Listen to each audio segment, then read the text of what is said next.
Aló, buenas. Hola doctor, buenas tardes. Buenas. ¿Cómo van? ¿Todo bien? Bien, sí señor, ¿y usted? Bien, gracias. Una semana como pesada, ¿no? Sí, Pues no, Dios mío. ¿En qué quedamos la última vez? ¿Qué fue lo último que vimos? El quiz. Oh, eso no. Bueno, ahorita lo revisamos, pero en la clase, en la clase. Diga, la doctora María Eugenia me pidió que hiciéramos el quiz presencial. Bueno, en hoja, el próximo, para no tener problemas con eso de la plataforma.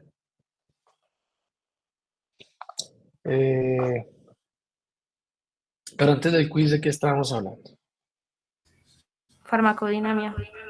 ¿Y hasta dónde llegamos? gracias.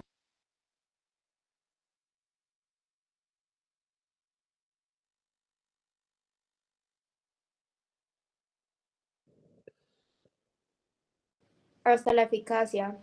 Hasta la eficacia. Entonces ahí se ve mi presentación, ¿no?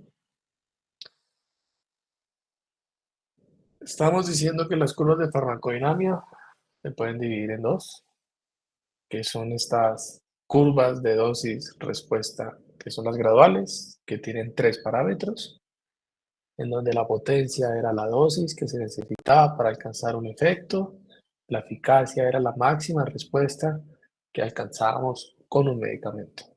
¿Listo? Y que teniendo en cuenta eso, entonces íbamos a tener medicamentos que eran muy potentes, como el A y el B, pero que eran poco eficaces en algunos escenarios. ¿Por qué? Porque si no alcanzábamos a llegar a este nivel de eficacia, que era el que nos interesaba, pues serían ineficaces. De pronto para otro desenlace más abajo, por aquí, pues de pronto sí son eficaces para ese desenlace, pero para lo que estamos viendo en la imagen, serían ineficaces para ese desenlace. Y que el D sería el más eficaz de todos. ¿Listo? Y que entonces en la práctica clínica hay medicamentos que son poco potentes, pero que son muy eficaces, como el medicamento D. Entonces, en la parte clínica lo más importante es que los medicamentos sean eficaces. Que sean eficaces. ¿Listo? Vamos a ver en, en tres clases que tenemos más adelante y en tres grupos terapéuticos que los corticoides se pueden clasificar según su potencia. Los corticoides, las estatinas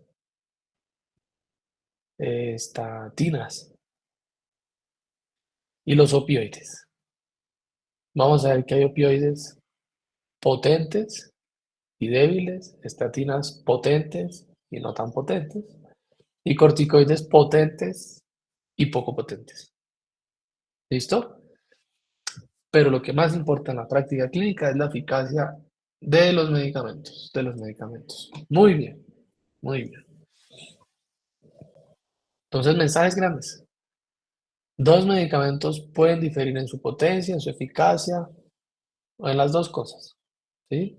Y la potencia y la eficacia no tienen ninguna relación, por lo que les acabo de decir y por lo que nos muestra la evidencia, y es que hay medicamentos poco potentes, pero muy eficaces. O pueden haber medicamentos muy potentes y muy eficaces. La industria farmacéutica utiliza esto como parte de su estrategia de mercadeo, promocionar medicamentos muy potentes, ¿no? Es que mi medicamento es más potente. Bueno, ya sabemos que puede ser una estrategia de mercadeo. ¿Listo? Y que siempre estaremos atentos es a la eficacia de los fármacos. Y las otras curvas que no son las graduales, sino que son las cuantales, que son conocidas como curvas del todo o nada, hace referencia a curvas que nos muestran el porcentaje de sujetos que responden a una dosis determinada. ¿Listo? ¿Preguntas?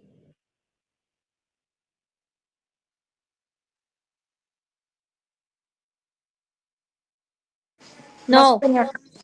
Entonces aquí tenemos el porcentaje de sujetos, ya no el efecto, sino el porcentaje de individuos que responde a una dosis y a las demás. Entonces hay un parámetro de la curva de efectividad, que es la de 50, que es la dosis efectiva 50. Es la dosis que se necesita para que el 50% de los sujetos de estudio presenten el efecto. ¿Listo? También habrá una dosis efectiva 99. Será la dosis necesaria para que casi todos, el 99% de los sujetos, solo falta uno porque presente el efecto. Pero la dosis efectiva 99, bueno, el 99% de los sujetos tienen el efecto.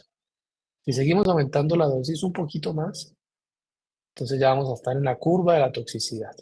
Y también habrán parámetros como la DT50, dosis tóxica 50. La dosis necesaria para que el 50% de los sujetos de estudio se intoxiquen. Si yo sigo subiendo más la dosis, pues puedo llegar incluso a dosis tóxicas 99 por aquí, donde el 99% de los sujetos menos tóxicas como la dosis tóxica 1, solo el 1% de los sujetos se intoxicará. ¿Alguien tiene una pregunta? ¿No? No, señor. Es que me pareció escuchar algo por ahí. Bien. Y si seguimos subiendo la dosis, pues la dosis letal 50. El 50% de los animales del estudio se murieron. O los mataron, muy bien. Los mataron. ¿Sí? Entonces, de estas dosis aparece lo que se conoce como el índice terapéutico. El índice terapéutico. ¿Listo? Que relaciona la dosis tóxica 50 con la dosis efectiva 50.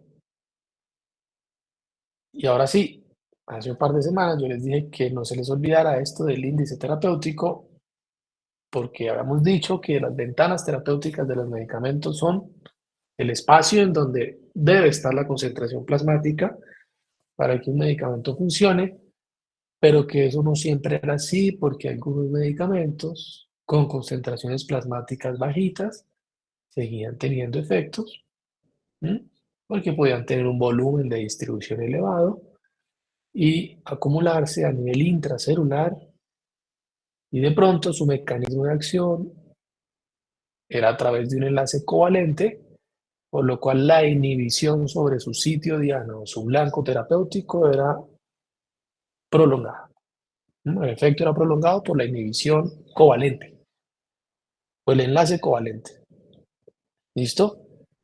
Decíamos que la mayoría de medicamentos que existen hoy en el mercado suelen ser de enlaces débiles, suelen ser de enlaces débiles. ¿Por qué? Porque a veces uno no quiere que la inhibición sea completa o todo el día. ¿En qué escenarios ustedes pensarían que valdría la pena hacer un medicamento que tuviera un enlace covalente y que la inhibición fuera permanente sobre su sitio diana? Los medicamentos para el cáncer. Entonces, las quimioterapias son medicamentos. Los anticonvulsivos también. Los anticonvulsivos también podría ser una opción. El problema es que, como son tan tóxicos, entonces de pronto uno no quiere que las neuronas estén tan bloqueadas todo el día. ¿Listo? Pero sí, puede ser una opción. Puede ser una opción. ¿Sí? Pero lo que acaban de mencionar de los medicamentos para el cáncer, si yo quiero que el cáncer no crezca todo el día y el resto del mes, eh, con la duración de la quimioterapia para que las células no sigan proliferando, pues los investigadores se esfuerzan por desarrollar un medicamento que tenga un enlace covalente con el receptor de la célula tumoral para que deje de crecer. ¿Listo? Para que deje de crecer. Muy bien. Entonces, les decía que esa ventana terapéutica que veíamos en las curvas de concentración plasmática versus tiempo se correlacionan de alguna forma con esto, porque decíamos que esas ventanas eran concentración mínima efectiva, concentración mínima tóxica, esto, hasta aquí. Mínimo aquí alguien tiene el efecto y mínimo por aquí alguien se intoxica. Bueno, entonces el índice terapéutico Para decir que un medicamento es de estrecho margen terapéutico, será la división de la dosis tóxica 50 sobre la dosis efectiva 50. Y al hacer esa relación, los medicamentos que tengan un IT menor a 4 serán EMT, estrecho margen terapéutico. Pequeños cambios en la dosis pueden dar grandes cambios en los efectos. ¿Quedó eso claro, muchachos?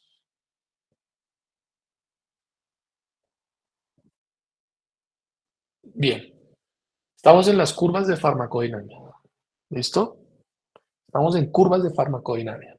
Y las curvas de farmacodinámica son curvas graduales, que son las pasadas, en donde está la potencia, la eficacia y la pendiente. Eran estas, ¿sí? Con sus tres parámetros. Estos tres parámetros. Estos. Curvas graduales. Y esas curvas graduales lo que relacionan es la dosis con el efecto. Dosis, efecto. ¿Sí? Pero no nos habla del número o el porcentaje de sujetos que tienen el efecto. Estas no nos dicen el porcentaje de sujetos que presentan el efecto. Pero las curvas cuantales, que son las que siguen, que son conocidas como curvas del todo o nada. Del todo o nada. Estas curvas cuantales, que siguen siendo curvas de PD, o sea, de farmacodinámica, no farmacocinética, sino farmacodinámica, lo que relacionan es la dosis con el porcentaje de sujetos que presentan el efecto. Ya no con la eficacia máxima, sino cuántos pacientes o cuántos sujetos de estudio, porque a veces el sujeto de estudio es un ratón, pero asumiendo que son personas, ¿listo? Solo que los estudios de toxicidad usualmente no los hacen en personas, sino en animales. Entonces, vamos a tener graficada esa definición aquí. La dosis que se necesita para ver qué porcentaje de individuos presenta el efecto. ¿Hasta ya vamos claros? Sí. Entonces, de esta curva de efectividad, de toxicidad y letalidad, aparecerá la dosis efectiva 50. Quiere decir que a esta dosis, démosle un número, 5 miligramos, el 50% de los sujetos de estudio tendrán el efecto. El 50% puede ser el 50% de 1000 pacientes o 50.000 pacientes, los que sean, o 500.000 pacientes. Pero es el 50% de sujetos los que presentan el efecto a esta dosis. ¿Sí? Y si seguimos subiendo la dosis, pues llegamos a la curva de toxicidad y habrá una dosis tóxica 50. Démosle un valor 20. Vemos que es 20 miligramos. Con 20 miligramos, el 50% de los sujetos que si hubieran incluido 1000, 50.000, 100.000 ratones, marranos, bueno, lo que sea, presenta manifestaciones de toxicidad. El 50% estarán intoxicados. ¿Listo? Entonces, al dividir la dosis tóxica, 20 miligramos, sobre la dosis efectiva, que eran 5 miligramos, ¿cuánto es 20 dividido entre 5?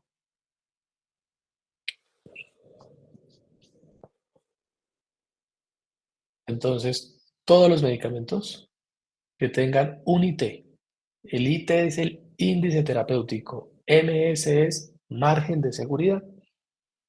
Todos los medicamentos que tengan un índice terapéutico menor o igual a 4, que puede ser 3, 2, 1.5, 1 punto, perdón, serán considerados medicamentos de estrecho margen terapéutico, es decir, que su ventana terapéutica de verdad es muy chiquita, pero definido por un número. ¿Por qué? Porque la dosis tóxica está tan cerquita de la dosis efectiva, la dosis tóxica 50 está tan cerquita de la dosis efectiva 50, que subir un poquito la dosis puede hacer que uno intoxique al paciente. ¿Listo? Y esos medicamentos que tengan un índice terapéutico menor de 4 serán considerados estrecho margen terapéutico. ¿Quedó claro? Estrecho margen terapéutico. Ahora, ¿cuáles son las implicaciones de eso? Pues en la práctica clínica, medicamentos de estrecho margen terapéutico. Busquemos a ver qué dice aquí esto. Vea, esto es del medicamentos a un clic. Esto es de Colombia y del IES. Dice, medicamentos de estrecho margen terapéutico, los NTI, ¿sí? Son aquellos fármacos que con pequeñas variaciones de sus concentraciones plasmáticas pueden dar serias consecuencias, ya sea porque la dosis es muy bajita y estoy por fuera de la ventana hacia abajo, o porque la dosis es muy alta y le estoy generando al paciente reacciones adversas, porque las concentraciones ahora son supraterapéuticas, ¿sí? Entonces, práctico de esto de los medicamentos de estrecho margen terapéutico es que como su ventana es más pequeñita, uno tiene que estar encima del paciente. Dice, este tipo de fármacos requiere un constante monitoreo clínico. Señor, ¿cómo va con el medicamento? Señor, se le está cayendo el pelo, tiene vómito, tiene diarrea, ha tenido alguna reacción adversa que me haga sospechar que estamos por arriba de la ventana, porque ya lo estoy intoxicando. Si no se puede hacer la forma clínica, la otra forma sería pedirle niveles plasmáticos al paciente y decir, estamos en la ventana terapéutica. Al ácido valproico se le pueden pedir niveles plasmáticos, que es un anticonvulsivante, y debería estar entre 50 y 100. A la vancomicina es un antibiótico que sus concentraciones deberían estar entre 15 y 20 microgramos por mililitro en sangre, ese antibiótico, porque si está por abajo, hay mayor riesgo de que se muera por la infección, pero si está por arriba de 20 la concentración plasmática, hay mayor riesgo de que el paciente haga una falla renal por vancomicina. ¿Estamos? Muy bien. Y otra serie de condiciones le imponen a esos medicamentos. Miren, los medicamentos de esta lista, ¿de cuál lista? Los de estrecho margen terapéutico. Tienen condiciones especiales en cuanto a sus registros y su renovación. ¿Por qué? Porque como son de estrecho margen, cualquier cambio en el proceso de fabricación de estos medicamentos puede dar muchos cambios en la eficacia o en los efectos clínicos. ¿Listo? En los efectos clínicos. Entonces, los medicamentos de margen estrecho, ¿sí? Eh, tienen que demostrar que sus parámetros farmacocinéticos siempre son similares en todos los lotes, en todas las ampollas, en todas las tabletas que generen, ¿sí? Entonces aquí dice, deben demostrar que la cantidad que alcanza el torrente sanguíneo y la velocidad con la que lo hace son iguales. Son iguales. Esto es la definición de qué. Bioequivalencia. Y antes de bioequivalencia, Disponibilidad. biodisponibilidad, ¿no? Porque la bioequivalencia es una medida de biodisponibilidad. Hay diferentes formas de calcular la bioequivalencia. Una de esas formas es con biodisponibilidad. No es la única, pero es una de las más utilizadas. Entonces aquí dicen que la biodisponibilidad de los de estrecho margen terapéutico siempre tiene que ser por lo menos lo más parecida posible en todos los productos farmacéuticos que son de estrecho margen. ¿Listo? Y después dicen, al iniciar una terapia con una marca comercial que sea de estrecho margen, lo ideal es que sea siempre la misma marca, porque la misma marca garantiza que todas sus tabletas sean casi que iguales. Pero si yo hago un cambio de un medicamento de estrecho margen, de un innovador, que es el de marca, una marca comercial, el innovador, y me paso un genérico que no haya demostrado eso, hágale seguimiento al paciente y mire a ver cómo le ajusta la dosis. Y a veces toca hacer exámenes, ¿no? Porque uno no sabe cómo es la biodisponibilidad de algunos medicamentos. Bien, iremos aquí a ver si hay algún listado de estrecho margen. Ahí debe estar el ácido valproico, ahí debe estar la levotiroxina, ahí deben estar los quimioterapéuticos, deben estar varios medicamentos que son de estrecho margen. ¿Mm? Entonces, ustedes ya saben que ese parámetro existe en la vida real y que cuando uno vaya a formular un medicamento de estrecho margen o hacer un ajuste de dosis de ese medicamento, hay que ser prudentes, ¿sí? Y no decirle de la noche a la mañana, tómese el doble o le duplico la dosis porque es grave, ¿sí? Bueno, la página no sirve, pero busquemos en otro lado ejemplos, busquemos un listado aquí, ejemplos. ¿Alguien iba a preguntar algo? ¿Te oímos?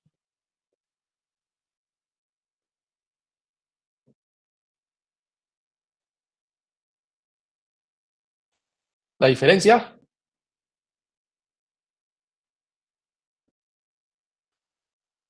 No, en lo que necesita el paciente. Es decir, si el medicamento está indicado, o sea, tú dices, ¿por qué utilizo uno de estrecho y no uno de amplio? ¿Sí? Por ejemplo, levotiroxina es de estrecho margen, porque si el paciente tiene hipotiroidismo, eso solo se puede tratar con levotiroxina. No hay otro medicamento que reemplace a la levotiroxina. Sí hay, pero Colombia no existe, o es muy difícil de conseguir. ¿Sí? Pero todos los pacientes con hipotiroidismo toman levotiroxina. Es el medicamento número 1 para el tratamiento. ¿Sí?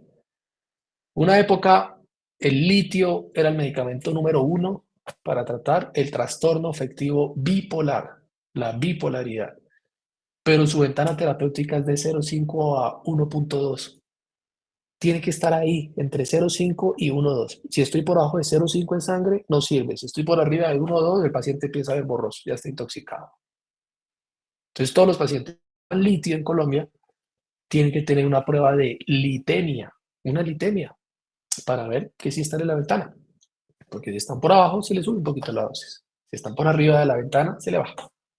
¿Sí? Entonces, hay medicamentos que en la práctica clínica son irreemplazables, como la levotiroxina, ¿sí?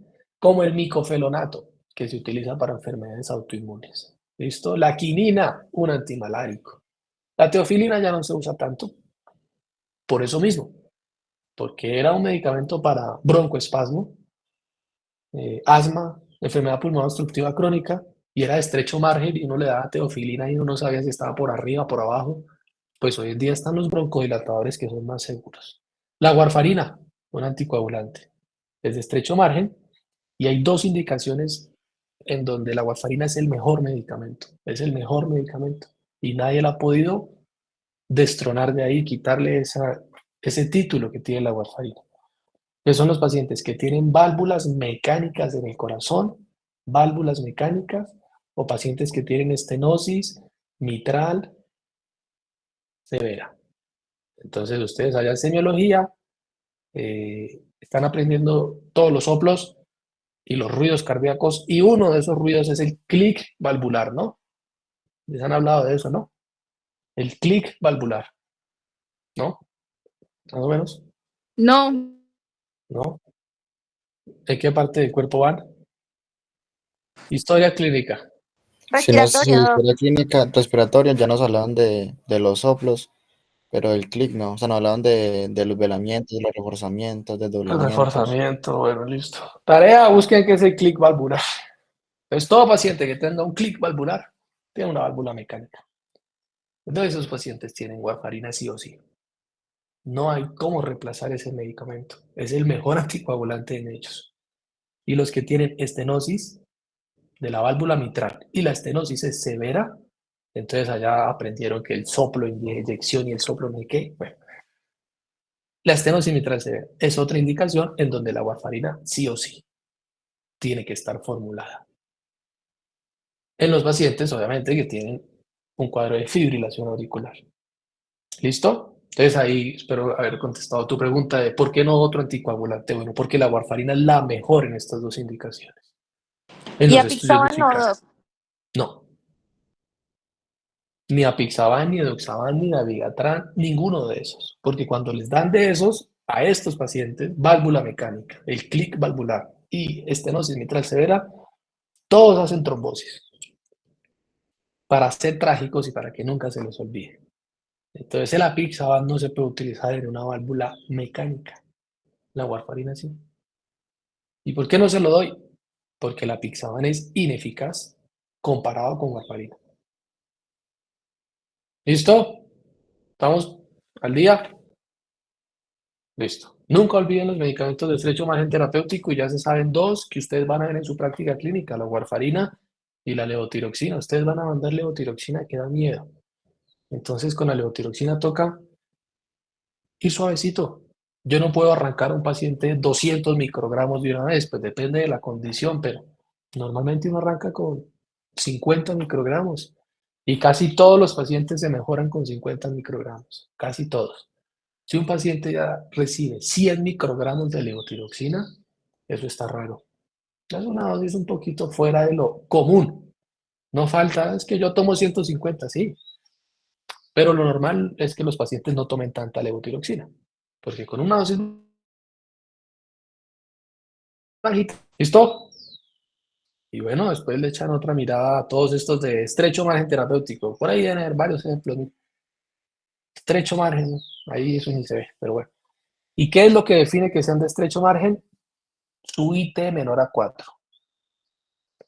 Y ya son índices terapéuticos de 8, de 20, de 100, pues quiere decir que la dosis tóxica, esa línea amarilla está como por acá. Se aleja mucho de la dosis efectiva. Muchos, muchísimos, se aleja mucho. Están muy separadas. Yo puedo duplicar, triplicar la dosis y el paciente sigue sin estar intoxicado. Bien. Hablábamos en una época de los medicamentos OTC. ¿Qué eran medicamentos de qué?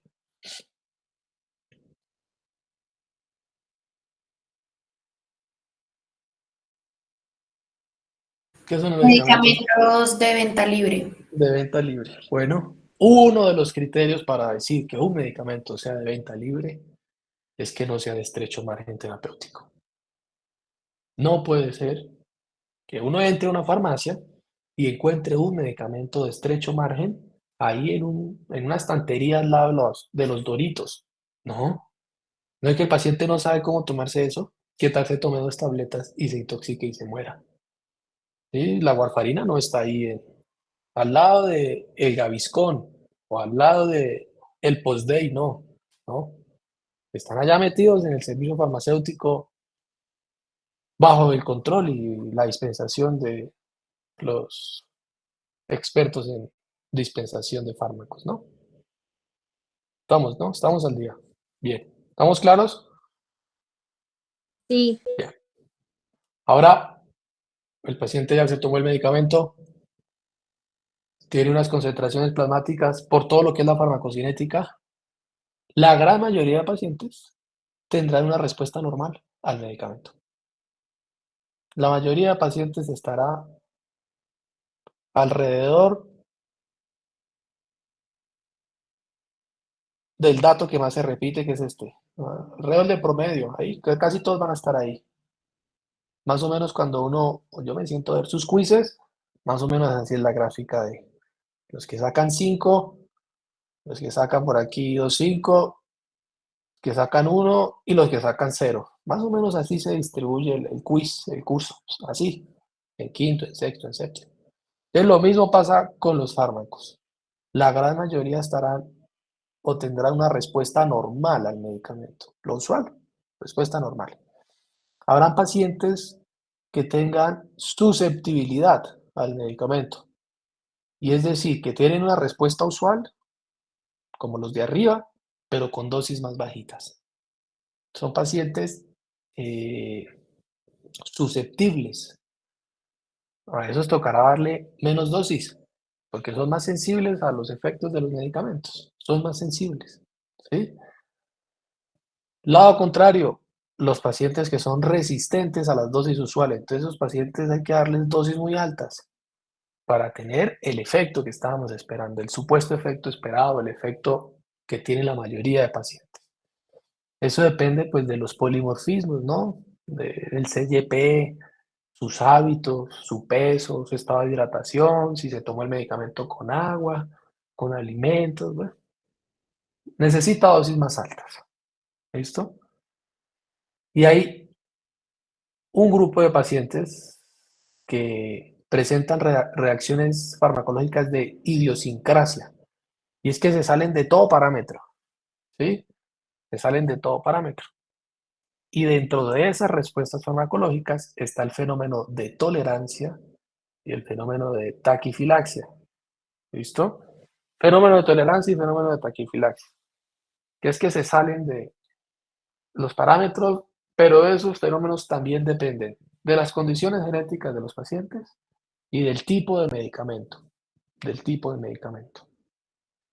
Porque este fenómeno de tolerancia es esto, que para mantener el efecto del principio activo, yo tengo que ir aumentando la dosis.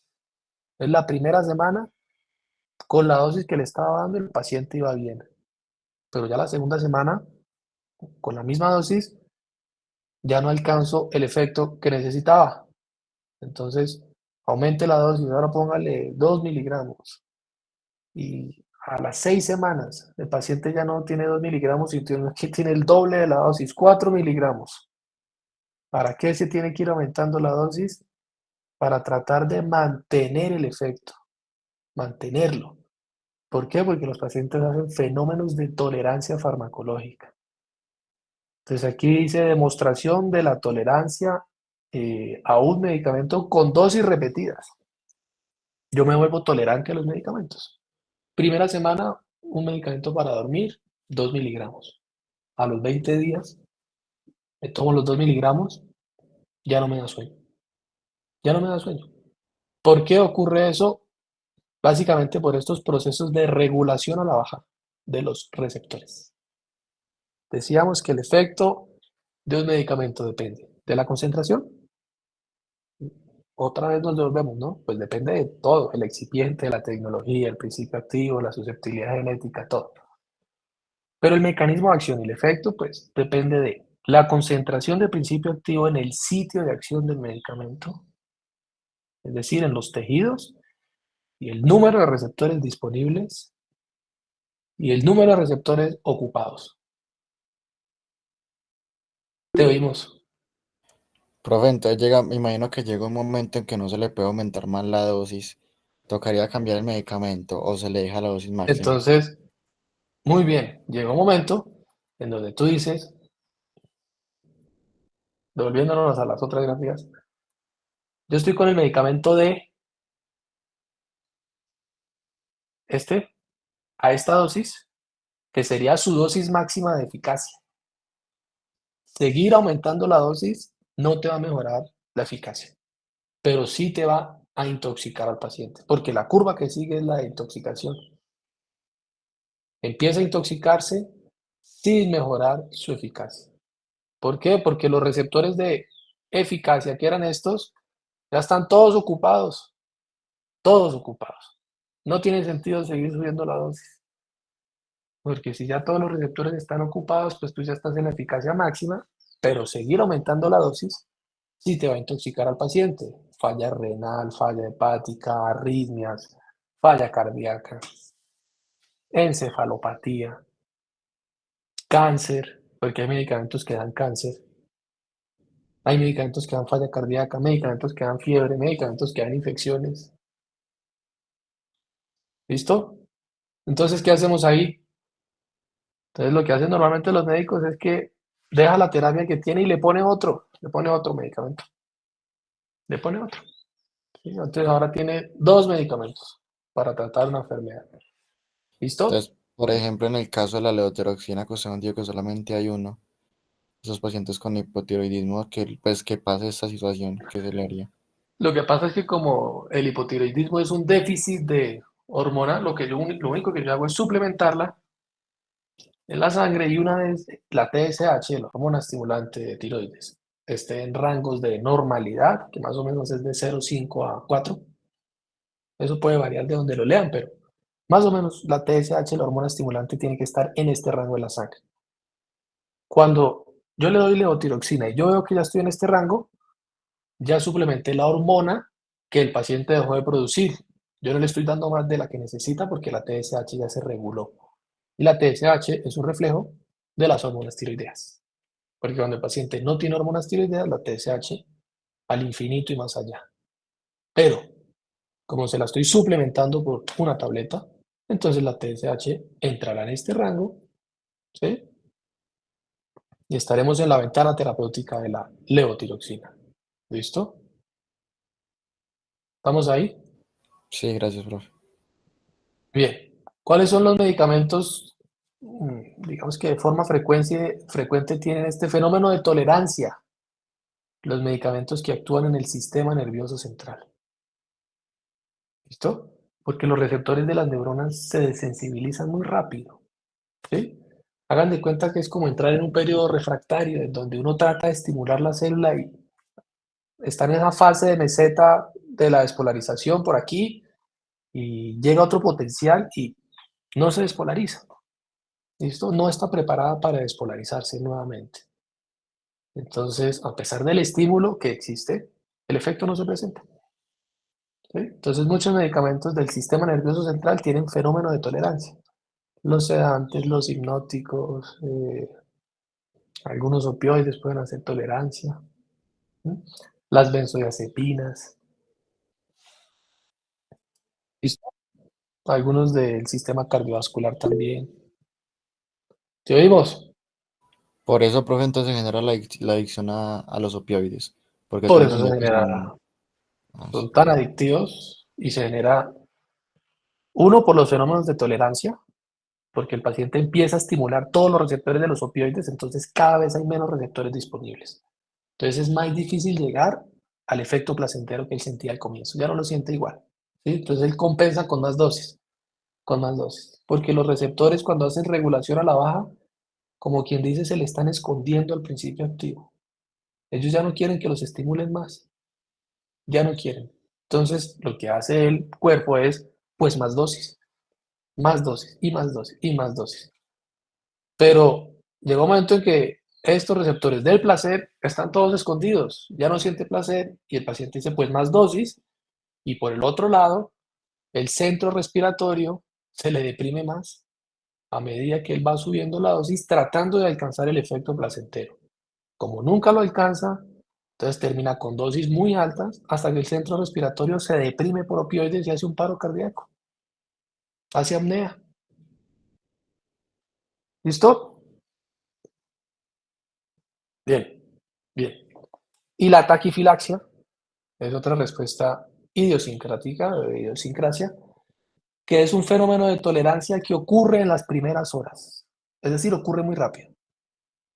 Entonces, al paciente le ponen una dosis de un adrenérgico alfa 1. Le ponen un medicamento para subir la tensión. Y la tensión al comienzo sube y vuelve y cae. Entonces el médico vuelve y le repite la dosis y ya la tensión no quiere subir con la misma dosis que le ha puesto. ¿Sí? Porque de pronto esos receptores alfa 1 se desensibilizaron y todos se le escondieron al principio activo. Entonces es difícil mantener el efecto, la tensión arterial elevada, con la dosis inicial. Entonces una taquifilaxia es un fenómeno de tolerancia que se presenta muy rápido. ¿Bien? ¿Estamos, no? Sí, señor. Muy bien, muchachos. Muy bien. Mm, Hay un punto que en algún momento vamos a tratar, que son las interacciones farmacológicas. ¿Listo? Las interacciones farmacológicas. El mensaje grande aquí es que cuando uno tiene una interacción farmacológica es porque los medicamentos están compitiendo o tienen propiedades similares o tienen algún mecanismo que comparten o su farmacocinética tiene algo en común. ¿Listo? Entonces uno puede tener interacciones farmacológicas a nivel biofarmacéutico, que tiene que ver con la liberación, la disolución, el hinchamiento, la tableta se desintegró en el estómago. Entonces, interacciones biofarmacéuticas, esas. Uno puede tener interacciones farmacocinéticas, interacciones en la absorción, en el metabolismo, en la distribución y en la eliminación, o interacciones en la farmacodinamia, que básicamente son interacciones por el mecanismo de acción de los medicamentos, que se va a ver reflejado finalmente en los efectos. Obviamente, todas las interacciones de cualquier tipo se van a reflejar en los efectos. Bien. Pero como la farmacodinamia estudia los efectos, pues metámoslos ahí. ¿Sí? Entonces, ojo, interacciones farmacológicas existen en estos tres niveles. ¿Sí? Estas interacciones biofarmacéuticas también comprenden las incompatibilidades farmacéuticas. Hay medicamentos que no se pueden preparar en algunas soluciones. Es incompatible coger algún antibiótico y ponerlo en solución salina, por ejemplo, por decir algo. O yo no puedo coger dos principios activos, un ácido y una base, y meterlos en la misma jeringa, porque ya vimos el efecto que puede llegar a tener el pH sobre la ionización de las moléculas. ¿Sí? Entonces habrán incompatibilidades biofarmacéuticas, interacciones farmacocinéticas, interacciones farmacodinámicas. Y esas interacciones farmacológicas pueden ser buenas, malas o irrelevantes. No carecen de relevancia clínica, no son importantes.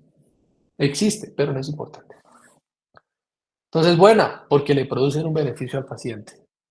Mala, porque puede ser mala, porque le genera una reacción adversa al medicamento. O no necesariamente una reacción adversa, sino una falla terapéutica. Entonces, las interacciones farmacológicas que son malas pueden dar origen a una reacción adversa o a una falla en la terapia, que la terapia no funciona. Y las irrelevantes, pues no son relevantes, no son relevantes. Entonces, dependiendo de esas interacciones, lo que uno puede decir es que hay tres mecanismos que considero son importantes, que son las interacciones que generan aditividad,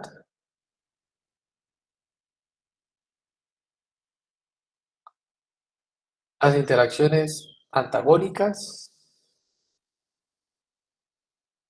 o bueno, los efectos de aditividad más que una interacción, los efectos de aditividad, los efectos antagónicos, ¿listo?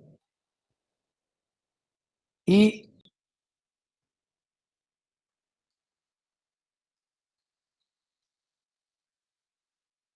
lo que se conoce como una verdadera interacción. Entonces, uno dice, pues, ¿cuál es la diferencia entre aditividad e interacción? Estamos hablando de interacciones farmacológicas.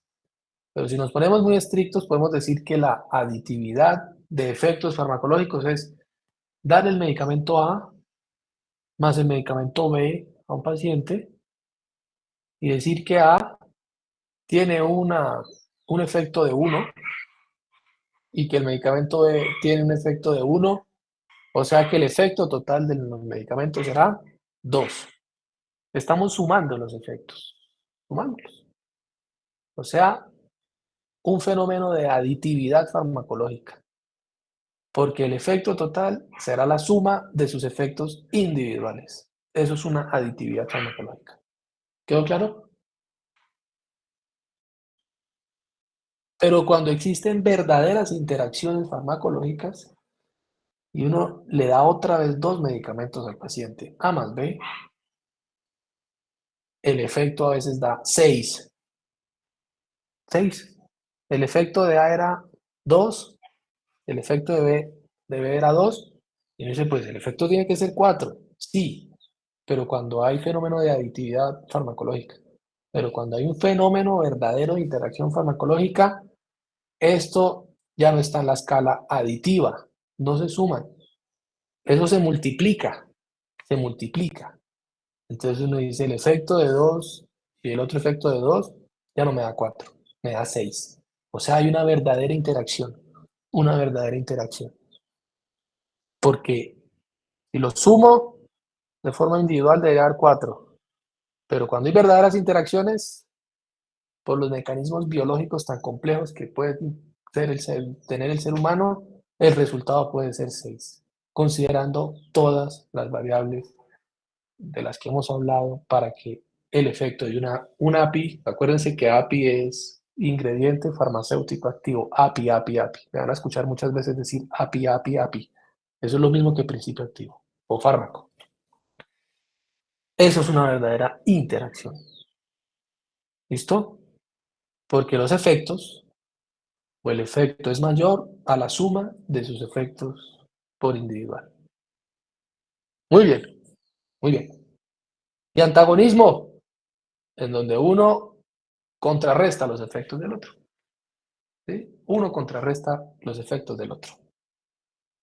Bien, entonces tengan esto en cuenta, el fenómeno de aditividad, las verdaderas interacciones farmacológicas y el fenómeno de antagonismo farmacológico.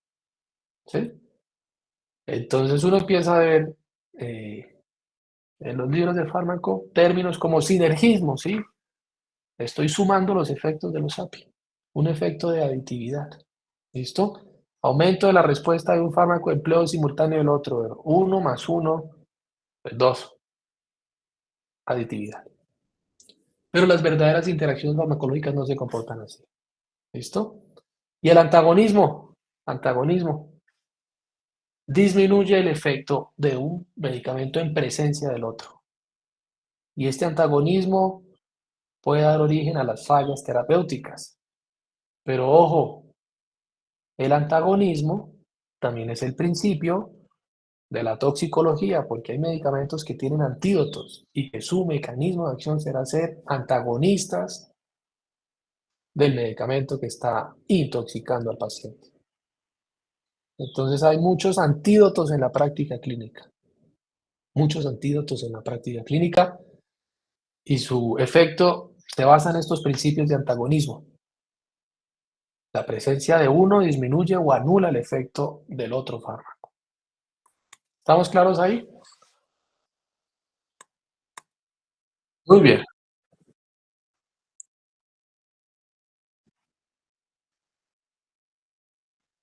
Mm,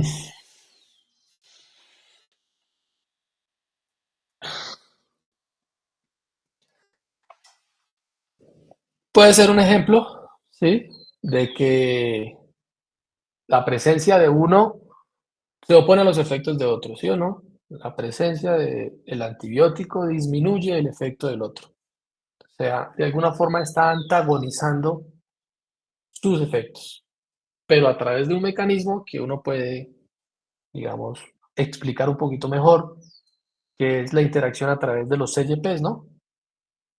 De los metabolismos, del metabolismo de los fármacos. Entonces uno dice, es una relación antagónica porque la presencia del antibiótico disminuye la presencia del anticonceptivo.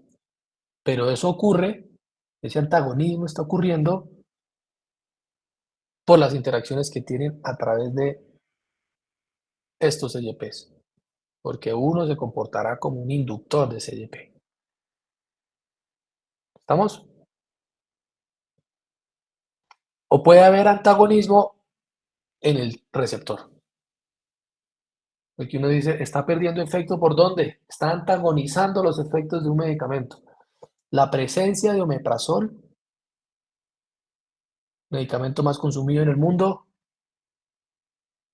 la presencia de omeprazol disminuye los efectos de uno de los antiagregantes o a los antiplaquetarios más usados en el mundo, como lo es el Clopi, que es para todos los pacientes infartados toma Clopi.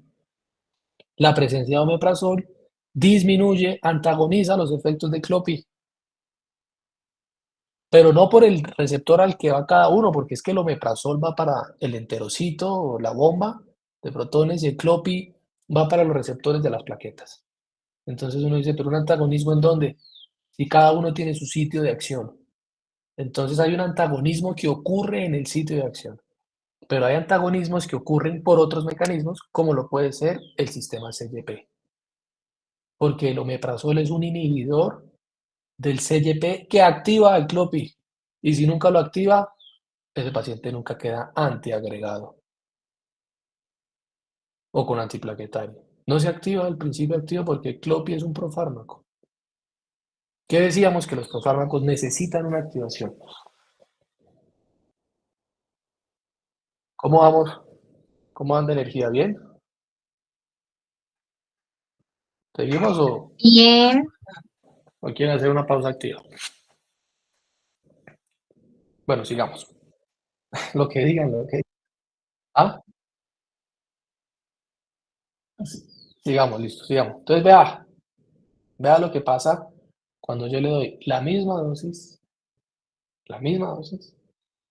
a diferentes pacientes. Todos tienen concentraciones diferentes. Esto, más o menos, es este triángulo que veíamos aquí, esto, porque todos recibieron la misma dosis, todos. Y la mayoría de pacientes estará alrededor del promedio, casi todos se van a distribuir alrededor de este valor, de esta respuesta. Todos van a estar alrededor de ese numerito, ¿sí? Entonces esto básicamente es este dibujo que está aquí, que muestra que a la misma dosis, el estudio lo podemos hacer en ustedes, a la misma dosis, todos van a tener concentraciones plasmáticas diferentes. Todos van a estar alrededor del promedio, pero unos estarán muy lejos del promedio, muy por arriba, y otros tendrán concentraciones plasmáticas muy bajitas. Y la dosis es la misma. La dosis es la misma. Entonces ahí es donde vienen todas las variables que influyen en esto. En esto. La forma farmacéutica, los excipientes, el pH del estómago, la temperatura del cuerpo, el volumen en el que se administró el medicamento, si fue con comida, si fue con los CYPs, si está quemado, si está deshidratado, si tiene falla renal, si tiene falla hepática, si usa otros medicamentos, si la albúmina está bajita, si la glicoproteína está alta, si está en embarazo, si es un niño, si es un viejo, si es negro, si es blanco, si es japonés, chino. ¿Listo? Todo influye en la respuesta a los fármacos. Muy bien. Aquí lo vemos. Factores que modifican la actividad de los fármacos, todo. Todo. ¿No? ¿Qué no afecta el efecto del fármaco? Dígame una variable que no tenga que ver con el efecto del fármaco. De pronto el color del pelo. De pronto. ¿Sí? Ok. Pero de resto, todas las variables pueden influir en los efectos. ¿Te oímos?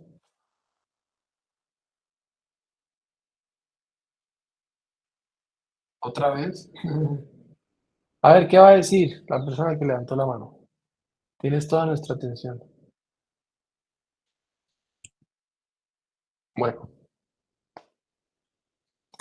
¿listo? Hay una cosita de farmacodinámica para que lo tengan en cuenta, y es que algunos medicamentos, como mecanismo de acción, porque como la farmacodinámica es el estudio, el mecanismo de acción de los medicamentos, entonces a veces uno le encuentra esto. Este medicamento es un modulador alostérico, un modulador alostérico. Todos estos son moduladores alostéricos. ¿Qué quiere? Los barbitúricos también.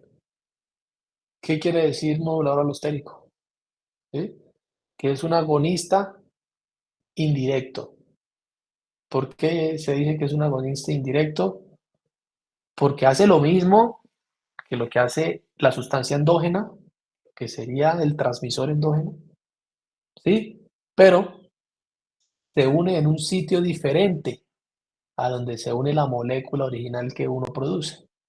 Entonces, lo que uno normalmente produce en el cerebro todos los días se llama GABA. Y digamos que este es el sitio de unión del GABA. En esa puntica de la subunidad alfa del receptor GABA, que en el centro, ya lo discutimos, tiene un canal de cloro. Y los moduladores alostéricos, todos estos medicamentos, benzodiazepinas, flumazenil, que es el antídoto de la sobredosis, el zolpidem, los barbitúricos, todos tienen efecto GABA o todos se unen al GABA, pero todos se unen en sitios diferentes. No se unen al mismo sitio de la molécula original. Entonces, unirse a un sitio diferente los hace moduladores alostéricos, para que cuando vean ese concepto estén estudiando por su cuenta los medicamentos, cuando ya sean grandes y los estén estudiando por su cuenta. Van a leer eso. Este medicamento es un modulador alostérico del receptor de nicotina. Este es un modulador alostérico del factor de coagulación, no sé qué. Moduladores alostéricos. ¿Listo? ¿Tienen preguntas de farmacodinámica o quedó claro?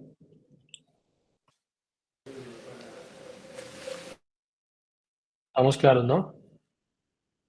Sí, ¿O hay algo por repasar de todo esto?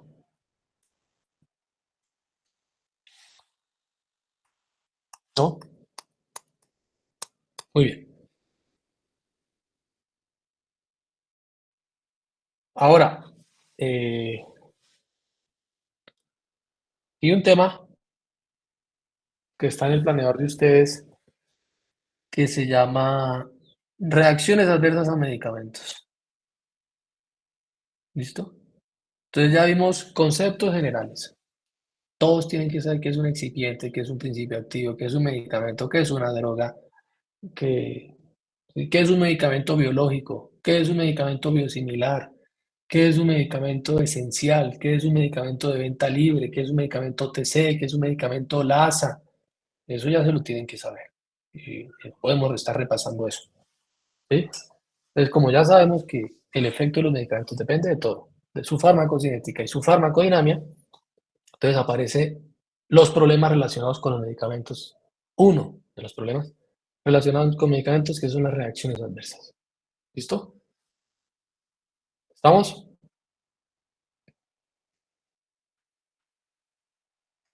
Se conocen como las RAM. Reacción adversa a medicamento. RAM. En la guía de estudio, que espero que también la estén estudiando, pues hay como unos subtipos de RAM, ¿no? SAVI, por ejemplo, o problemas relacionados con medicamentos que como que son categorías, pero todo tiene que ver con la seguridad de los medicamentos. Los SAVI. Según la guía de estudio, ¿qué son los SAVI?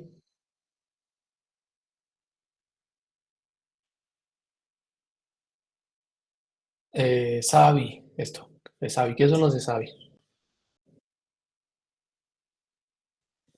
Pero eso le falta, a esa historia le falta un pedazo.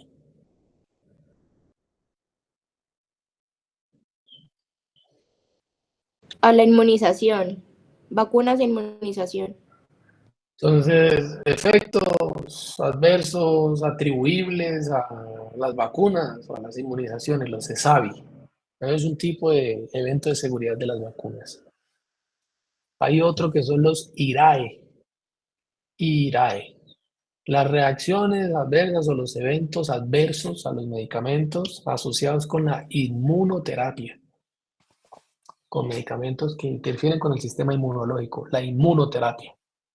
¿Sí? Entonces, en el cáncer se utilizan muchos medicamentos biológicos y eso se llama inmunoterapia para el cáncer, que son anticuerpos monoclonales biológicos para cáncer. Y cuando esos biológicos dan una reacción adversa, entonces tienen un nombrecito especial que son los IRAE, eventos adversos relacionados con la inmunoterapia, y los ESAVI con las vacunas, ¿sí? Pero al fin y al cabo todos están dentro del mismo costal que son reacciones adversas, todos están ahí. ¿Listo? Hemos mencionado que los medicamentos son venenos útiles, pero que han prolongado mucho la vida de los pacientes. Más o menos lo que hemos ganado o lo que ha aumentado la esperanza de vida por los medicamentos es 15, 20 años. Más o menos es lo que los medicamentos han aumentado la esperanza de vida. ¿Sí? Entre la nutrición, el lavado de manos, los medicamentos, las pruebas de tamizaje, pues todo ha aumentado la expectativa de vida. Pero no solo son los medicamentos, porque el lavado de manos también ha aumentado la esperanza de vida. La dieta saludable también. Tomar el sol también. Pero bueno, hace un par de años alguien dijo que los medicamentos eran venenos útiles. ¿Sí? Eran venenos útiles. ¿Listo? Porque todos tienen toxicidad, todos. No hay ningún solo medicamento que no tenga reacciones adversas. Todos tienen reacciones adversas. Así sean de OTC, de venta libre. Esta noticia famosa en Colombia y en el mundo, porque muchas personas mueren por problemas relacionados con prescripción equivocada de medicamentos, prescripción errónea de medicamentos. Y eso cuesta, mejor dicho, esta vida y la otra. ¿Sí? Esta vida y la otra. Ningún escándalo de corrupción en Colombia supera esa cifra. ¿Listo? Ni sumando los escándalos de corrupción se puede superar esa cifra de lo que nos cuestan los errores de medicación. ¿Sí? Todo lo que cuesta. ¿Sí? Y empieza a aparecer un montón de noticias de seguridad que tienen que ver con esto, con la seguridad de los medicamentos. Es un ejemplo de los niños que murieron aquí en Bogotá por un medicamento LASA, ¿no? Para recordar que son los que se ven y los que suenan parecidos. Se ven muy parecidos porque el empaque es igual, rojo con blanco, la concentración casi que la misma. Entonces los niños se tomaron todo el tramadol, ¿sí? En vez del Bendazol, un problema relacionado con medicamento. Otra noticia de este año, llevaron al hermano a la clínica por una gastritis y terminó con muerte cerebral por culpa de una dipirona. El paciente dijo, yo soy alérgico a la dipirona. Cuando llegó, le pusieron dipirona.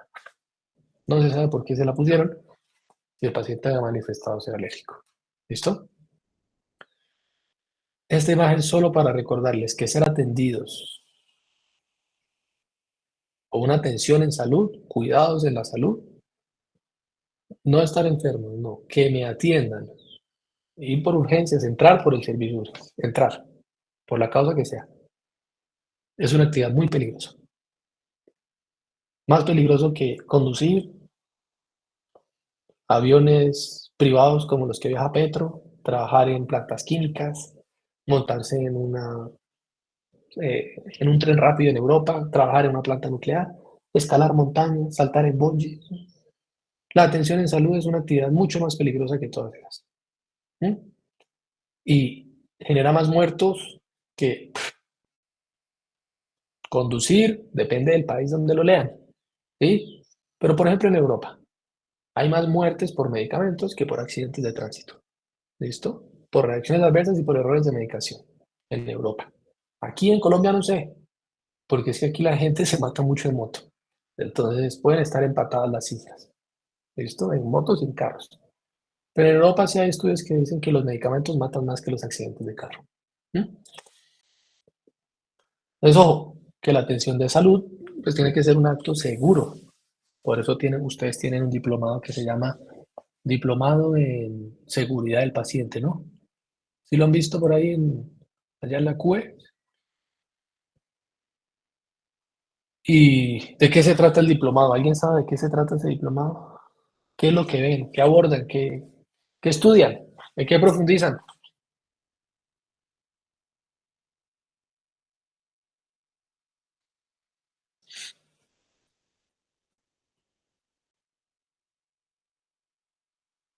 Yo no he escuchado el diplomado. ¿Alguien lo hizo o no? Nadie lo ha hecho. Venga, digan algo. No sabemos, bueno, pero digan algo. A mí me gusta escucharlos a veces. No, no, pues, porque no sabemos. Eso, no sabemos. Ah,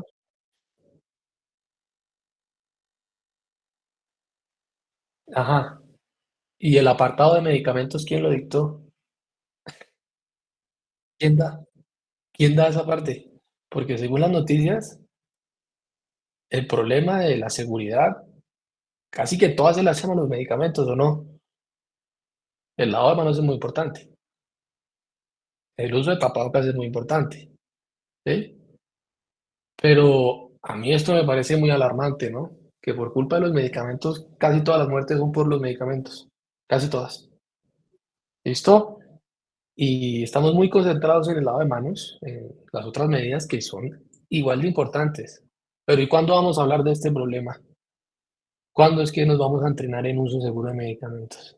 Entonces, por eso estamos aquí en estas lindas tardes dedicándole un corto periodo de tiempo de lo que dura su carrera. Porque la carrera de ustedes es muy larga para lo que alcanzamos a ver de medicamentos.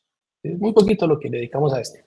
Bien, entonces, ojo, yo espero que en el diplomado de seguridad del paciente aborden el tema de uso seguro de medicamentos, ¿sí? Con todo lo demás.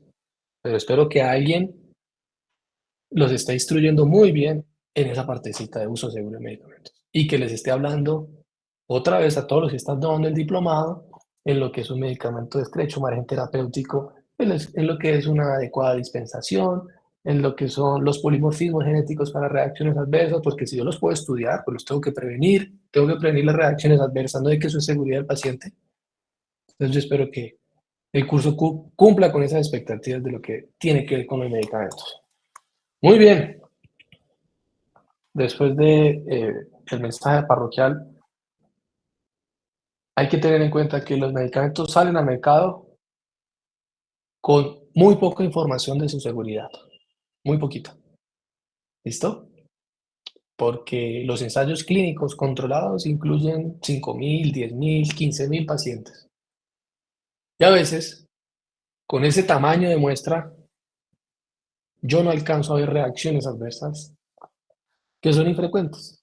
Es decir, el poder estadístico que tienen los ensayos preautorización o precomercialización de medicamentos tienen un poder estadístico muy bajito para ver reacciones adversas, sobre todo cuando son reacciones adversas raras, infrecuentes. Entonces el medicamento sale al mercado con falta de información en cuanto a su seguridad, sobre todo su seguridad, porque la eficacia de alguna forma la demostraron en el ensayo clínico. Pero la seguridad va ahí como a pasos lentos. ¿Listo? Entonces, ¿qué se necesita para que ocurra una reacción adversa? Primero, el riesgo de ser atendido. Ahí está el riesgo. ¿Sí? Y después viene todos los mecanismos de defensa para mitigar el riesgo. Y el primer mecanismo de defensa para que la reacción adversa, la ADR, reacción adversa, principio activo a droga, medicamento, todos los mecanismos de defensa y el primer mecanismo de defensa es el conocimiento del prescriptor. Conocimiento del prescriptor. Lo que el médico sabe de los medicamentos, de su dosis, de su seguridad, de sus reacciones, de su indicación, de su gestión del riesgo, de todo lo relacionado al medicamento. Los sistemas de alarmas que tienen las historias clínicas electrónicas. Entonces, a veces uno formula dos medicamentos que son muy parecidos o en donde hay una interacción y el sistema le bota a uno una alarma y le dice, esto que usted está haciendo no se puede hacer, no los puede combinar. No puede combinar warfarina con apixaban al mismo tiempo. Hay que suspender alguno de los dos. ¿Listo? Pero a veces, por limitaciones tecnológicas, pues, no se cuentan con esos sistemas de información. Y la reacción adversa o el riesgo, pues, se saltó el primer mecanismo de defensa que eran ustedes. Después se saltó el sistema de computación porque están haciendo historias clínicas a mano. Uno se va por allá a hacer brigadas de salud y ¿qué historia clínica? Kilométrico y hágale. ¿Listo? El conocimiento del farmacéutico, bueno, aquí hay un ejemplo de que el conocimiento del farmacéutico a veces no es suficiente, ¿sí? Porque uno puede estar cansado, trasnochado y entregar lo que no es. Conocimiento farmacéutico, ¿sí? Los factores de riesgo del paciente, porque los pacientes tienen la albúmina bajita, pueden estar desnutridos, pueden tener insuficiencia renal crónica, pueden tener insuficiencia hepática crónica, pueden tener obesidad, una condición genética que los predisponga a la reacción adversa. Entonces, todo esto influye en el efecto y en la reacción adversa. Los factores de riesgo del paciente, las condiciones genéticas, la vía de administración, el caso de la milanta de Medellín. El médico formuló lo que era, el computador pues no vio ninguna alerta porque era milanta, el farmacéutico dispensó la milanta, el paciente no tenía factores de riesgo para tomarse la milanta, sus condiciones genéticas no lo predisponían a nada. con la milanta, y además que la milanta es un medicamento que no se absorbe, se queda en el intestino adentro. El problema fue la administración.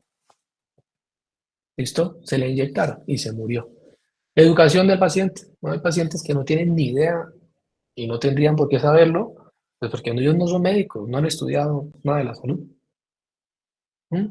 Entonces a veces ellos simplemente siguen órdenes de quien asume que lo sabe, que es el médico, ¿no? Y uno confía ciegamente en los médicos, porque son los que saben. ¿Mm? Entonces el paciente se confía del médico, pero ya los pacientes cada vez levantan más la mano y dicen, no, médico, yo no me tomo eso, no, médico, yo leí, no, médico, yo leí que eso genera esto y esto y esto. ¿Mm? Entonces a veces como que ya no nos creen tanto como antes, ¿sí? Y es difícil mantener esa confianza con el paciente. Porque el día que él se dé cuenta que uno le dijo una mentira o lo cogió a uno ahí medio patinando en algo, la confianza se fragmenta un poquito. Entonces uno se tiene que ganar la confianza de sus pacientes. Y si uno sabe que es un medicamento de alto riesgo, como los de estrecho margen terapéutico, pues monitorícelo. Hágale un seguimiento a esa terapia, al riñón, al hígado, al ojo, a los niveles de vitamina B12, ¿sí? La metformina. Yo no sé cuántos pacientes en Colombia toman metformina, pero la metformina produce deficiencia de vitamina B12. Y las guías de diabetes dicen a los pacientes que toman metformina hay que pedirles vitamina B12, porque hacen deficiencias. Entonces monitorice la terapia. Si ningún mecanismo funciona, bueno, ahí tendremos la reacción adversa. ¿Listo? Entonces la Organización Mundial de la Salud dice que prescribir un medicamento es asumir un riesgo calculado, porque los medicamentos son venenos útiles y los medicamentos, el uso de medicamentos implica un riesgo. No hay ningún medicamento 100% seguro ni 100% eficaz. Muy bien. ¿Estamos? ¿Listo? Una imagen de lo que les decía al comienzo. Uno se da cuenta que antes todos los niños que nacían, todos morían. Llegó la Segunda Guerra Mundial, aparecieron los antibióticos, apareció el lavado de manos con este estudiante, ¿cómo es que llamaba este estudiante de medicina que instaura el lavado de manos?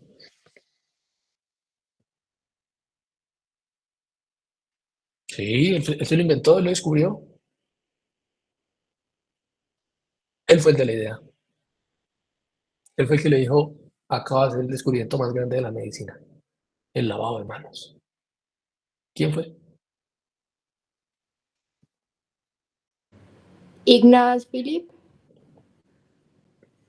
No fue un señor que estaba trabajando, Trabajando, sí, o estudiando. También estaba estudiando. estudiando, pero era Estaba pobre, estudiando. entonces no le podía. Pobre, Ah, no, profe, no sé, entonces me equivoqué. no era pobre, era estudiante y a los estudiantes nadie les cree. Esa es la desventaja de cuando uno estudia, ¿no? Nadie le cree lo que uno dice. Era estudiante o no, pero era estudiante. ¿Y qué pasó?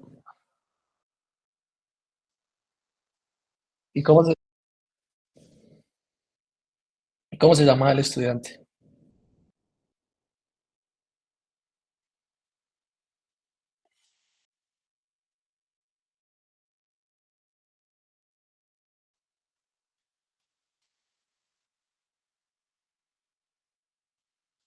Un simple estudiante se inventó el lavado de manos. Entonces, de pronto aquí en este salón está el próximo Semmelweis, que fue el que describió el lavado de manos. Y él demostró que lavarse las manos disminuía la muerte en las embarazadas, la sepsis puerperal, porque él veía que todos los que atendían los partos no se lavaban las manos cada vez que atendían una bebé, a un parto, otro parto, puros partos. Y entre partos no se lavaba las manos. Y él dijo, lávense las manos cochinos. Y nadie le creyó. Y después se dio cuenta que el chino tenía razón. Y cerramos por ahí el micrófono que está por ahí abierto. ¿Ya? Ya. Entonces, Pero sí el era lavado de pobre, manos, profe. no, no era pobre, pues, no podría estar estudiando medicina, una de las carreras más costosas del mundo. Y era ecuatoriano, ¿no? No sé si era ecuatoriano, pues no tiene apellido ecuatoriano, pero es posible, no lo sé. No, Yo dice que sé era que húngaro. Solo sé que era Semmelweis Eso de por allá. y estudiante y demostró que la de manos disminuía la mortalidad por sepsis puerperal. Entonces, eso sumado a los antibióticos de la Segunda Guerra Mundial, pues la mortalidad disminuyó de manera significativa. Entonces, un ejemplo de que los medicamentos salvan vidas, pero no solo los medicamentos. ¿Listo? Y empiezan a aparecer reacciones adversas como estas. Necrolisis epidérmica tóxica, ¿sí? Inducida por un anticonvulsivante, por fenobarbital, que hace parte de las reacciones de hipersensibilidad de los medicamentos. Reacciones de hipersensibilidad de los medicamentos. Bueno, esto es una de las tantas reacciones de hipersensibilidad que pueden tener los medicamentos. Por eso siempre las cajas de los medicamentos en la parte de atrás dice contraindicaciones, 2 puntos, hipersensibilidad a el principio activo o algún excipiente. Porque hay personas que son alérgicas a los excipientes. Entonces, necrolisis epidérmica tóxica inducida por fenobarbital. Esto, una necrosis severa de toda la piel, todo el cuerpo. Una reacción de hipersensibilidad. ¿Listo? Más reacciones adversas. Infartos agudos del miocardio causados por inhibidores selectivos de la ciclooxigenasa 2, que son los COPCID. Son muy buenos para quitar el dolor, son muy buenos antiinflamatorios, pero son muy buenos para infartar. ¿Listo? Muy buenos para infartar. Entonces, otro ejemplo. Este fue el estudio, o uno de los tantos estudios, 2005, en donde se veía que el uso del Rofecoxib, un inhibidor selectivo de ciclooxigenasa 2, acumulaba más eventos, tenía una incidencia acumulada más alta que los eventos que se acumulaban en el grupo placebo. Conclusión del estudio: tomar Rofecoxib aumenta los eventos trombóticos. Y por eso salió del mercado. Porque era un medicamento que generaba tantos infartos que la seguridad no era viable. Pero se comercializó, salió al mercado, pero muchos se infartaron. ¿Listo? Muy bien. Entonces, ¿qué es una reacción adversa? Definición de reacción adversa. Cualquier respuesta nociva no intencionada a un medicamento. Se le hace daño al paciente y era no intencionada. ¿Listo? Eso es una reacción adversa. Muy bien. Para tener en cuenta que a veces uno se puede perder un poquito con las definiciones y los conceptos de seguridad de medicamento y seguridad del paciente, el diplomado que van a hacer. Hay que tener claro que sinónimos de reacción adversa son efecto adverso y efecto indeseable. Son sinónimos, pero no son sinónimos de efecto colateral, ni efecto secundario, ni acontecimiento adverso. ¿Eso quedó claro por ahora? Sí. Sí, Porque el efecto colateral y el efecto secundario son un tipo de efecto adverso. Son un tipo, mire, tipo de efecto adverso, tipo de efecto adverso. Es decir, que habrán efectos adversos que no son colaterales o que no son secundarios. O habrán efectos adversos que son de tipo colateral o habrán efectos adversos que son de tipo secundario. ¿Listo? Muy bien. Entonces, ahora sí, ¿qué es un efecto colateral? Es un tipo de efecto adverso, es decir, es un tipo de reacción adversa al medicamento, que forma parte del mecanismo de acción farmacológico y que es inseparable de su acción principal. Si yo le doy un antihistamínico a un paciente, clorfeniramina, yo no puedo quitarle el mecanismo de acción. Y ya sabemos que por mecanismo de acción y por los efectos de la histamina en el estado de alertamiento, porque la histamina lo mantiene uno despierto, hasta ahora ya la histamina está muy bajita, entonces ya uno empieza a quedarse dormido, ¿sí? Pero la histamina lo mantiene uno despierto. Si yo doy un antihistamínico, pues yo espero que el paciente le dé sueño. La cloferinamina da sueño. Los antigripales con antihistamínicos dan sueño. ¿Listo? Entonces el efecto colateral es inseparable de la acción principal del medicamento. ¿Bien? ¿Estamos claros ahí? Y el efecto secundario es un tipo de efecto adverso que es consecuencia del efecto principal. Parecen muy parecidos, ¿sí o no? Y me dicen, ¿cuál es la diferencia? ¿Cuál es la diferencia? La diferencia es el sitio de acción. Véalo, aquí está, mire. Cuando yo doy el medicamento, que es el antihistamínico, que es la clorferinamina, su mecanismo de acción es bloquear los receptores de H1. Es un antagonista histaminérgico, antagonista H1. Muy bien.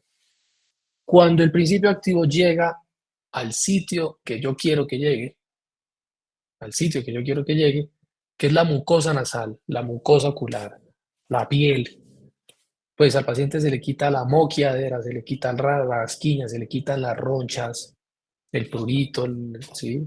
La urticaria, bueno, pero porque el principio activo está en el sitio donde yo quiero. Pero a veces el API se nos va a sitios que no queremos. ¿Por qué se va? Pues porque los API tienen un volumen de distribución y llegan al cerebro, a veces. Entonces, en este caso, la clorferinamina llega a un sitio que está por fuera del blanco que estábamos buscando, porque el cerebro también tiene receptores para la histamina, ¿sí? Pero nosotros no queríamos llegar allá, no queríamos llegar allá, pero llegó allá. Y se presentó el efecto que no queríamos que se presentara, que era la sedación. Entonces, efecto adverso de tipo colateral por clorferinamina es un efecto que es inseparable del mecanismo de acción del medicamento, pero cuando el medicamento está por fuera de su sitio de acción que queríamos, está por allá en otros tejidos. No queríamos que llegara, pero inevitablemente llegó. ¿Estamos? Fácil. Efecto colateral. Ahora efecto secundario. Volvamos a la definición. Tipo de efecto adverso. Consecuencia del efecto principal. Ejemplo. Los diuréticos actúan en los riñones. ¿Listo? Y el mecanismo de acción de los diuréticos es que se elimine más sodio. Y si se elimina más sodio, se elimina más potasio. ¿Estamos en el sitio de acción? Sí, porque es que los diuréticos actúan en el riñón. No estamos por fuera del riñón, estamos en el riñón. Aquí está la furosemida, F de furosemida. Estamos en el sitio de acción. Pero a veces, por el bloqueo excesivo de los de los canales de sodio, pues sale tanto sodio y sale un montón de potasio, eh, porque el mecanismo de acción de la furosemida es bloqueo de sodio, potasio, cloro, ¿sí? Después nos aprenderemos el mecanismo de acción de todos. Pues se pierde todo el sodio por la orina y se pierde todo el potasio por la orina y el paciente termina con hiponatremia y con hipocalemia. Estamos en el sitio de acción de los diuréticos, ¿sí? ¿Quedó claro? Entonces tenemos un efecto farmacológico deseado, porque lo que queremos es que de verdad el paciente orine sodio, ¿sí? Pero eso hace que por el mecanismo de acción, pues el paciente termine con una hiponatremia. Consecuencia, un efecto secundario a su sitio de acción, a su mecanismo de acción, pero en el sitio de acción. Listo. Bien. Ahora, hay efectos adversos que no son colaterales y no son secundarios. ¿Por qué? Porque no tiene que ver con el mecanismo de acción del medicamento.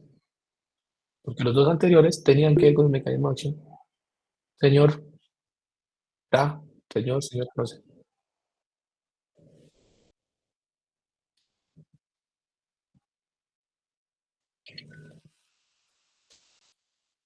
Eh, se les describe a los ISGLT2, se les describe riesgo de cetoacidosis euglicémica, es decir, el azúcar del paciente está normal, pero están en cetoacidosis. Lo otro que se les describe es infecciones geniturinarias por la glucosuria que producen. Entonces están asociados a gangrena de Fournier y ¿listo? Esos son como los dos más temibles de los ISGLT2. la gangrena de Fournier, las infecciones micóticas vaginales, y en los hombres pues eran las infecciones del glande, la balanitis, una uretritis por cándida, ¿sí? Una infección urinaria por hongos, ¿no? Una candiduria, eso. Y la cetoacidosis euglicemiante. El azúcar normal, pero tiene cetoacidosis, están acidosis. Esos son como los dos que siempre le advierten a uno con los ISGLT2. ¿Listo? Los de siempre. Además de esos particulares del ISGLT2, los que comparten todos los medicamentos. Náuseas, mareo, rasquiña, cefalea, dolor de cabeza y reacciones de hipersensibilidad. Porque cualquier medicamento puede dar una reacción de hipersensibilidad. ¿Listo? Entonces vea un efecto adverso que no es colateral y no es secundario. Un medicamento muy conocido para el tratamiento de la gota es el alopurinol. Se usa para tratar hiperuricemia. Entonces el mecanismo de acción del alopurinol es inhibir la xantina oxidasa. La inhibición de la xantina oxidasa disminuye los niveles de ácido úrico. ¿Listo? Porque la xantina oxidasa está, digamos, en el mecanismo de producción de ácido úrico desde las purinas, ¿sí? Entonces el recambio celular, eh, todos los efectos de división celular, recambio celular, muerte celular, que liberan muchas purinas, pueden aumentar los niveles de ácido úrico. Entonces por eso los pacientes que tienen cáncer y hacen estos cuadros de lisis tumoral, es que todas las células se mueren, todas las células tumorales se mueren, hacen hiperuricemia a veces. Entonces le da alopurinol para inhibir la enzima que produce el ácido úrico que viene de las purinas. Entonces el efecto que buscamos es que disminuya la uricemia, pero por algún mecanismo diferente a inhibir la xantina oxidasa, el alopurinol activa los linfocitos T y le quita la piel al paciente. Pero eso no tiene que ver con la inhibición de la xantina oxidasa, o no tiene que ver con la disminución del ácido úrico. Entonces es un efecto adverso, pero no es ni colateral ni secundario, porque pues, no tiene que ver con la xantina oxidasa. ¿Listo? ¿Quedó claro?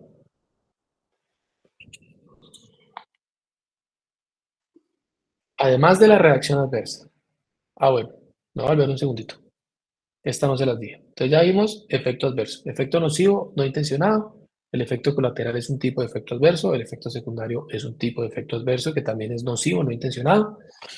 Y hay una definición más que no es sinónimo, que es acontecimiento adverso, que es un efecto nocivo que ocurre con la utilización de un medicamento, pero que no necesariamente es causal. No necesariamente es causal.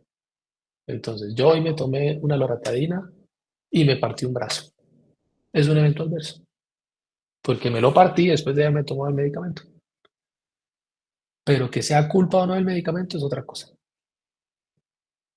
¿Listo?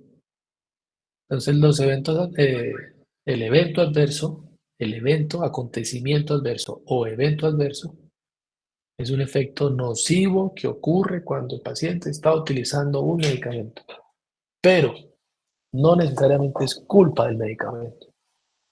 No es culpa del medicamento. Inicialmente no lo es. Si después uno demuestra que era culpa del medicamento y que yo me partí el brazo por el medicamento, o que el medicamento me dio osteoporosis y por eso me fracturé, será una reacción adversa. Cuando yo pueda imputar al principio activo, se convertirá en una reacción adversa. De lo contrario, quedará como evento adverso. ¿Listo? Yo les creo. Bien. Términos relacionados. Error de medicación. Lo que mata a un montón de pacientes en el mundo.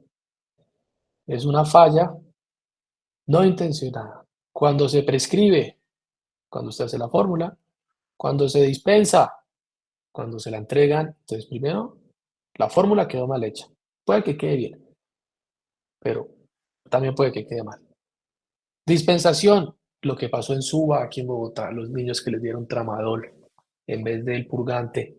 Administración, el caso de Medellín, la milanta inyectada, o el caso aquí de Bogotá, la dipirona y el estado vegetativo. ¿Listo? Entonces es una falla no intencionada, pues porque nadie quiere formular mal, nadie quiere dispensar algo que no es, y nadie éticamente quiere administrar un medicamento por donde no es. Yo sé que hay series en Prime, en Max, en Disney, las plataformas pagas de televisión, que muestran la serie de la enfermera que mató a 500 pacientes en Estados Unidos. Bueno, eso también pasa. La enfermera es como algún trastorno por profesionales de la salud, por no acusarlos a ellas, profesionales de la salud, también pueden ser médicos, que de manera intencional, o sea, con intención, intencionada, administran un medicamento para hacerle daño a alguien. Pero son casos de psicopatía, o sea, eso no es normal. ¿Listo? Entonces, el error de medicación, pues presume que es una falla no intencionada, porque si es algo intencionado, pues eso es un intento de asesinato, ¿no? ¿Ustedes qué opinan?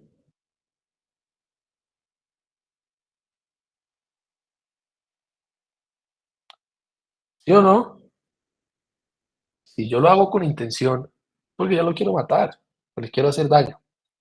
Entonces, el error de medicación, pues presume que uno no lo quería hacer, no intencionado. ¿Listo? De ese medicamento, pues,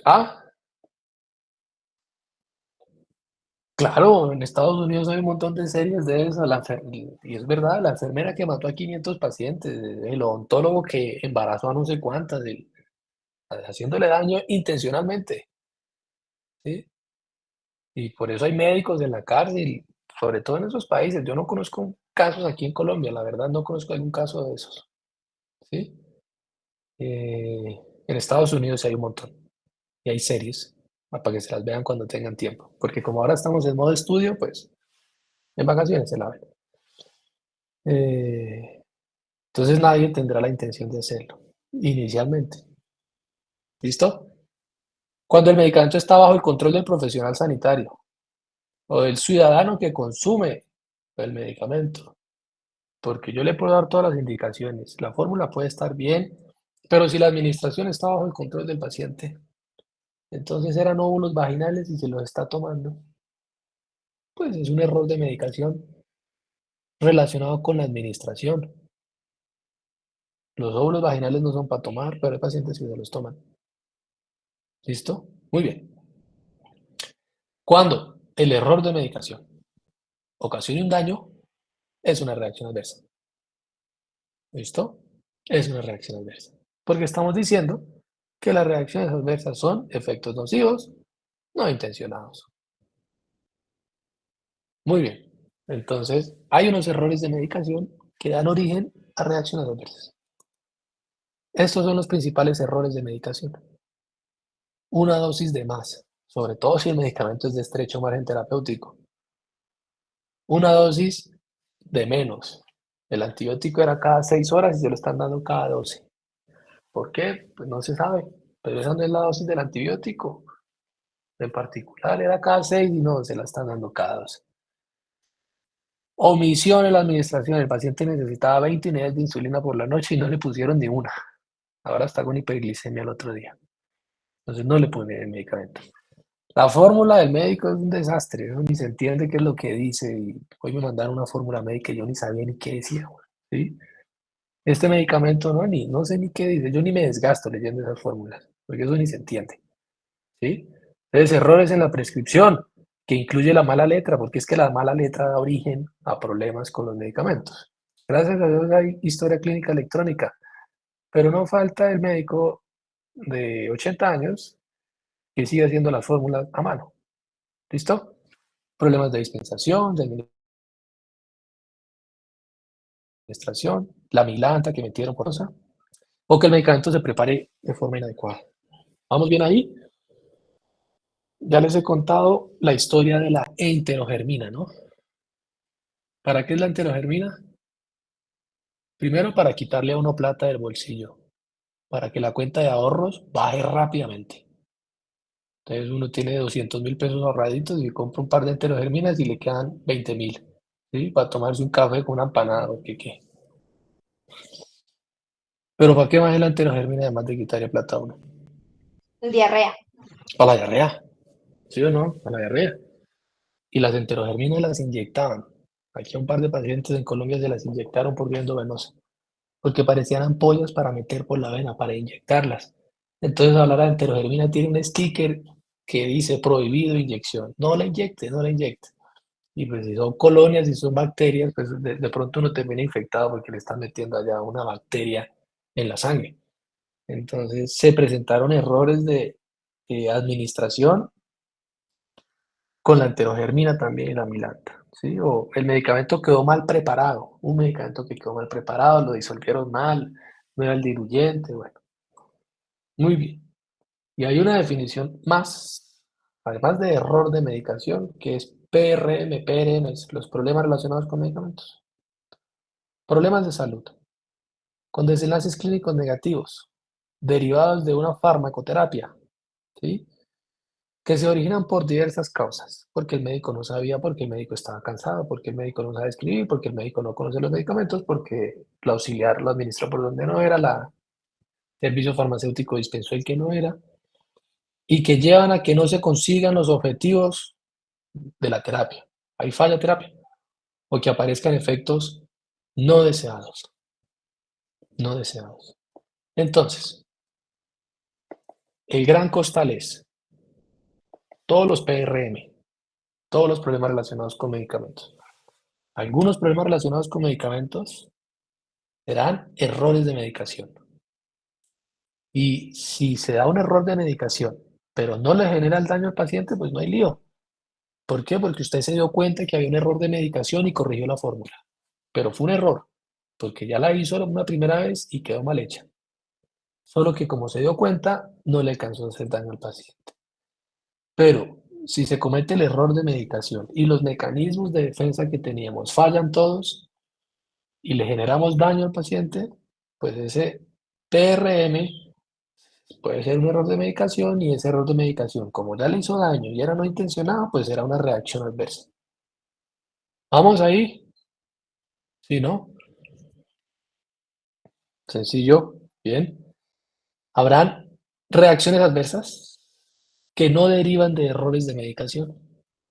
La fórmula estaba bien, era la dosis, era la vía de administración, la jefe entendió la fórmula, el paciente la entendió, sabía leer, todo perfecto. Pero era inevitable que hiciera una alergia al ibuprofeno. Nadie sabía que era alérgico, ni él mismo ni el paciente sabía. Bueno, hay errores de reacciones adversas que no son derivados de errores de medicación. No es error médico, error de medicación. ¿Listo? Y hay acontecimientos adversos. Acontecimientos adversos que son los mismos eventos adversos en donde es un efecto nocivo que ocurre mientras se usaba un medicamento, pero que no es culpa del medicamento. Pero si yo llego a demostrar que este acontecimiento adverso es culpa del medicamento, entonces yo lo puedo echar para la casilla de reacción adversa. Reacción adversa. Si yo logro culpar al acontecimiento o al medicamento que está aquí, que puede ser loperamida, y yo digo, no, es que el paciente hizo una parálisis intestinal por loperamida, un estreñimiento agudo, por una obstrucción intestinal aguda por loperamida. Tomaba y tomaba loperamida y se tapó. Eh, Y si yo demuestro que es culpa del medicamento, pues ya no es un acontecimiento, sino que es una reacción adversa. ¿Bien? Y algunas reacciones adversas serán efectos secundarios y otras serán efectos colaterales, según la definición que vimos. ¿Listo? ¿Mucha información o bien? No, bien. Listo. Mañana seguimos hablando de reacciones adversas, los tipos, cómo se clasifican, cómo se evalúan. ¿Listo? ¿Qué nos queda por ahí de esto? ¿Bien? Más seguimos.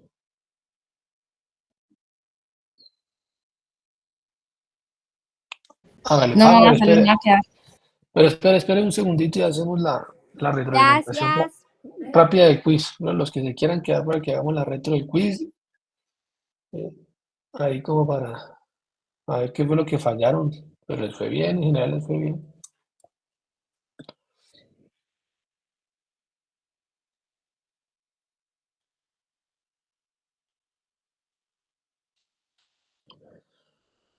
Sí, les fue re bien, vea, promedio 3.9. Muy bien. Eh,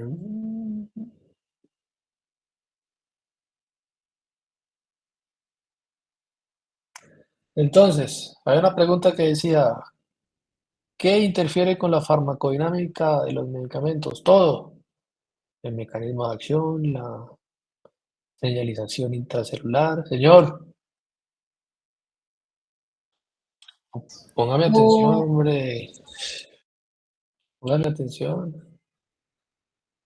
Entonces, la farmacodinámica tiene que ver con todo. Mecanismo de acción y la velocidad con la que se transmite la señal. ¿Listo? Y la concentración del principio activo en el sitio.